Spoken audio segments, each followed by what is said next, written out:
Good evening, everyone. We've been rushing around and had a doctor's appointment today, and then we went over and visited with the Botkins family and checking on JB and his breathing has slowed way down to about 5 a minute. His breath, sometimes it just seemed like he wasn't going to catch his breath at all while we were there, and so they're just waiting for him to pass, and of course Barbara hadn't left his side, and she's been having a lot of family in, which is good, and a lot of people in visiting and sitting with her and helping her out quite a bit. So just be in prayer about that. The Lord's will be done in all that we do. That's all we can do. And we had a chance to talk with her a little bit, and Jimmy and Jason a little bit as we were leaving. They were standing in the hall, and of course we told them that we all go through this. When you lose a loved one, it's not easy. It's difficult on you, but the main thing is, and I kept trying to stress to them and to Barbara, you're not alone. We've all went through it. We all know what she's feeling, how she's feeling, and that's what I was trying to tell the boys down there. Is, there's going to be times things catch you by surprise, and it's going to cause tears and some heartache when you least expect it. But if you need to talk to someone, we're all here for them. And all of us would take an opportunity to sit and talk with them and listen to anything they may have. And Barbara said that's what the hospice people keeps telling her, is just to remember that she's not alone in this, and to lean on other people. And she said she's probably maybe doing a lot of leaning here very quickly on all of us. So, but anyway, just be in prayer about that. I wanted to go through our Revelation study. I think I ended in chapter 9, about halfway through it. And we'll just do a little bit of that tonight. Try to pick up where we left off. Revelation chapter 9, and I think we're going to start off in the 13th verse. It's, I think, where we left off. We did through verse 12 last time. It's been a while, though, hasn't it? That's what I was telling Patsy. I was thinking in studying this. I said, "Well, did we already do this?" And I got to think, "Well, no, I've studied it. We haven't went through it yet." So we finished up with one of the woes that they have, and you remember they talked about there would be 3 woes, and we went through that one. But then we go to chapter 9, verse 13, and it says, "And the 6th angel sounded, and I heard a voice from the 4 horns of the golden altar, which is before God." So we remember the scene we have is we have all of the elders and all those that surround the throne and the altar here, and they heard a voice coming from it saying, verse 14, saying to the 6th angel which had the trumpet, "Loosen the 4 angels which are bound in the great rivers Euphrates." Now, I've got some commentaries that I've read on this, and they said that probably the 4 angels were probably fallen angels that had been bound in the rivers Euphrates. Euphrates was very important to them at that time, and very important because it was the northern boundary of the Israelites. It was one of the boundaries that they had was that anything south of the Euphrates, and the Euphrates River was one of the major rivers. It's one of the largest ones in the world. And it is part of that great crescent valley that they have there. It is part of that which along each side of the river is where they do a lot of the gardening stuff comes from there. It's greenery in that area. When you get away from it, of course, it's more desert and barren and what they call the wilderness that they wandered around in for 40 years. So you see, this was very important, the rivers Euphrates, but it says that it comes up, and in Revelations, we'll get a little more into the river of the Euphrates River and look at what said is going to happen and take a look at what is happening there today. So it says, and the 4 angels were loosened, which were prepared for an hour and a day and a month and a year, for to slay the third of the part of men. Now, if you take a look at, in the commentaries, one of them that I read talked about if you add up a third, and how it's talked about a third of the population, and of course, if you take a third and 1/3 of what was left, and a third of that, and a third of that, and this one has it's equal to over 1/2 of the entire population that they had before this millennial reign started is now gone. 1/2 of the population is now gone. 1/3 of the men, he says, and the number of the army of the horsemen were 200,000. And I heard the number of them. Now, John is writing this. Now, the just north of the Euphrates River was the Persians, which was the enemy of the Israelites. And then also it was also home of the army that was the enemy of the Roman Empire. Now, they were also known as great horsemen of that area. The Romans was not very good horsemen. They used a lot of chariots, but they did not use horses in battle very often. And the horsemen that they did have was not of Roman. They were usually hired people that they brought in to fight for them.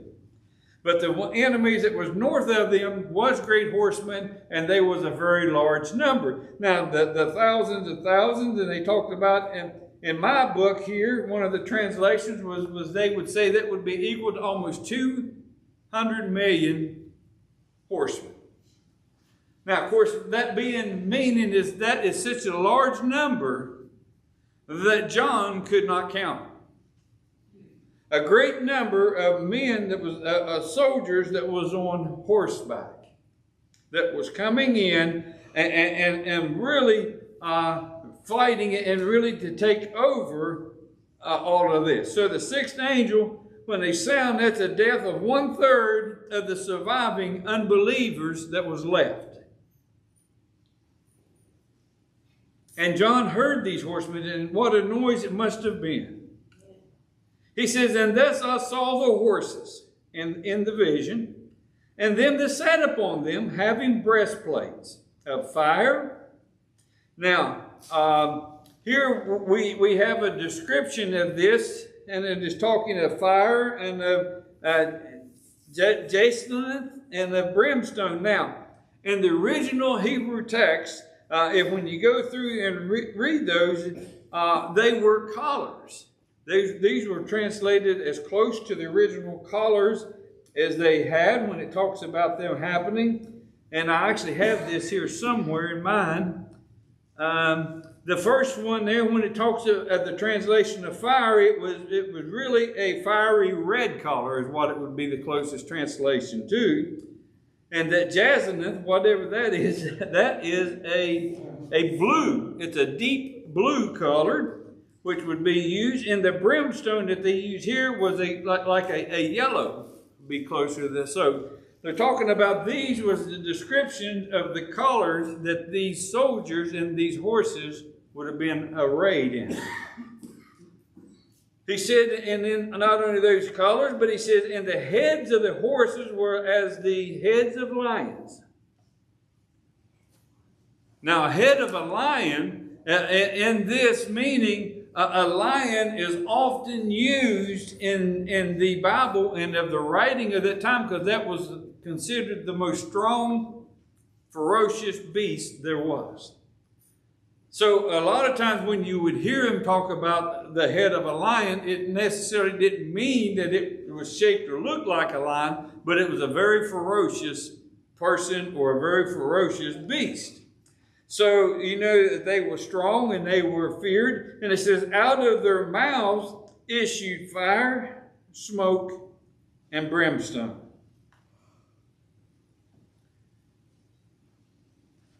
In the translations or other commentaries that I read, all three of them said that this would have been 3 separate plagues that would have came forth from these riders.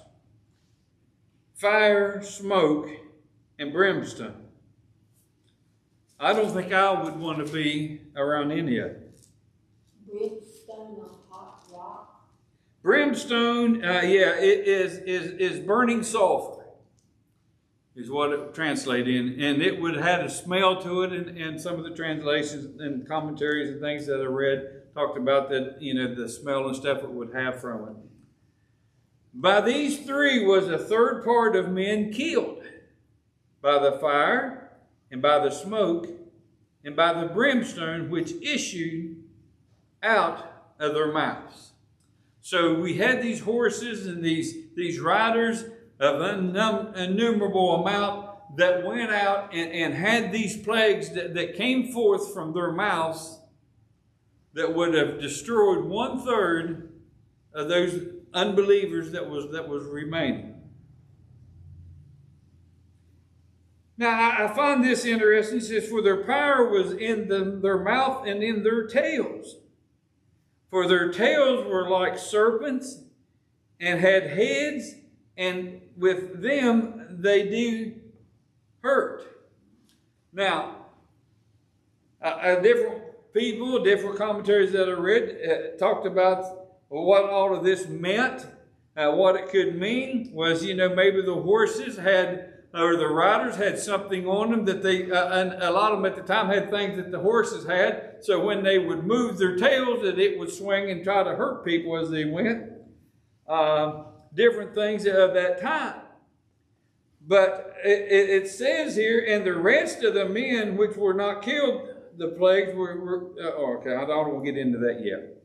Verse 19, when it talks about, and for their power was in their mouth and in their tails, for their tails were like unto serpents and had heads, and with them they did hurt.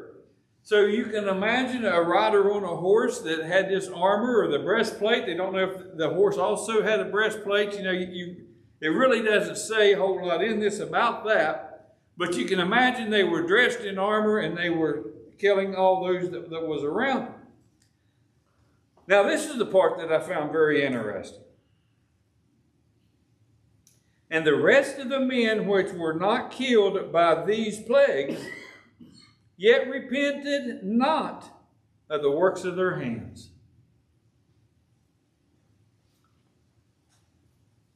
I find that interesting and wondered why those that would remain and seen all of the death, half of the people around them is dead. Remember, the church called up, they're already going, that amount of them, what was left, the unrepented people, half of them has already been killed. Why would they not repent and call out to God for what is going on around them? And the only thing that I can think of is these must have been some of the most ungodly people that are left. The hard-hearted people. They did not repent of the works of their hand. And I was wondering, how many people do you know? And I can think of people, and I've known people in the past, that when something happens to them, they blame God for it. Why did you take my loved one, my child, my mother, my father? Why did you take them from me? Why do you allow disease and stuff? And why do you allow all that? And they can get so mad at God when it's not even God's fault. And I'm wondering, if these hard-hearted people that are left, these that are so miserable, is it those people that are left? They're so mad at God for what's going on around them that no matter what happens, they're not going to turn to it. I don't know. That was just my thought that I had on this. Yet repent not of the works of their hands, that they should not worship devils and idols of gold and silver and brass and stone and of wood, which neither can see nor hear nor walk. Dead idols. Idols made of wood and brass and stone and all this other stuff they had. They're just a thing that is created by man, by hand. It's dead. It can't do anything.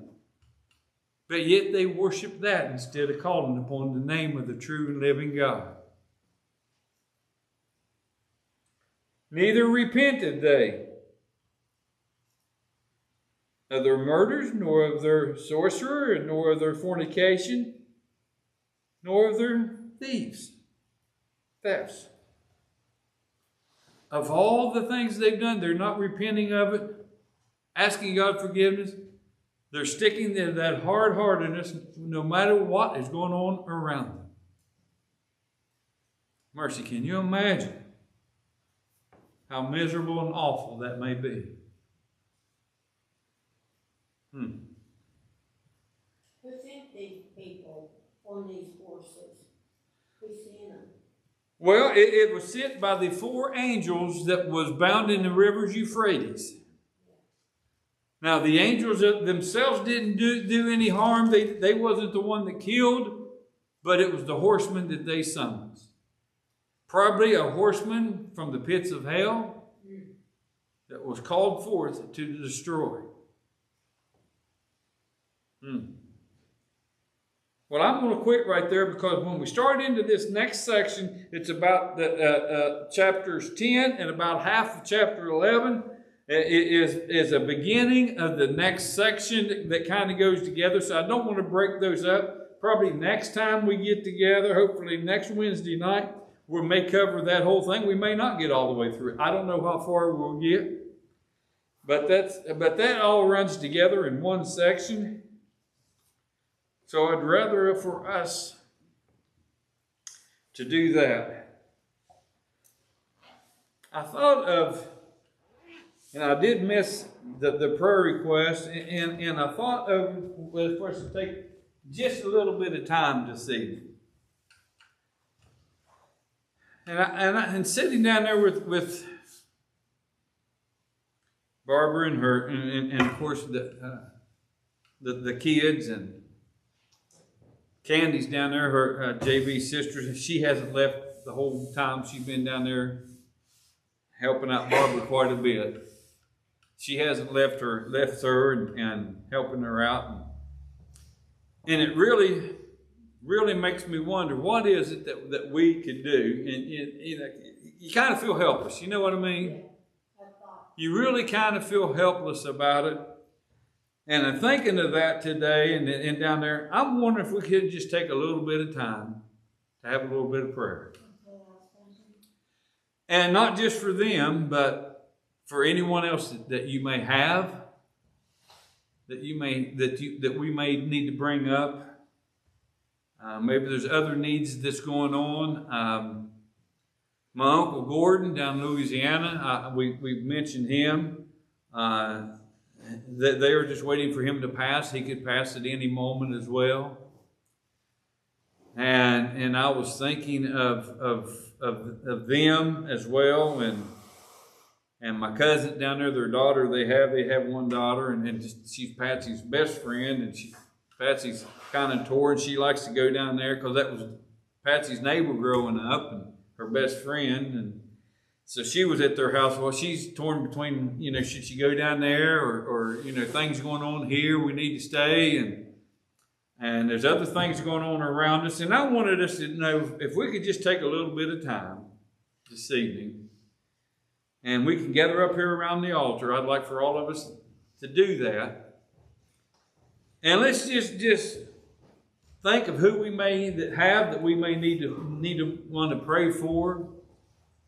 anybody that you have, we'll bring them up, and let's just spend a little minute, a moment here in prayer over these things. So I wanted us to do that. Let me get this thing here started.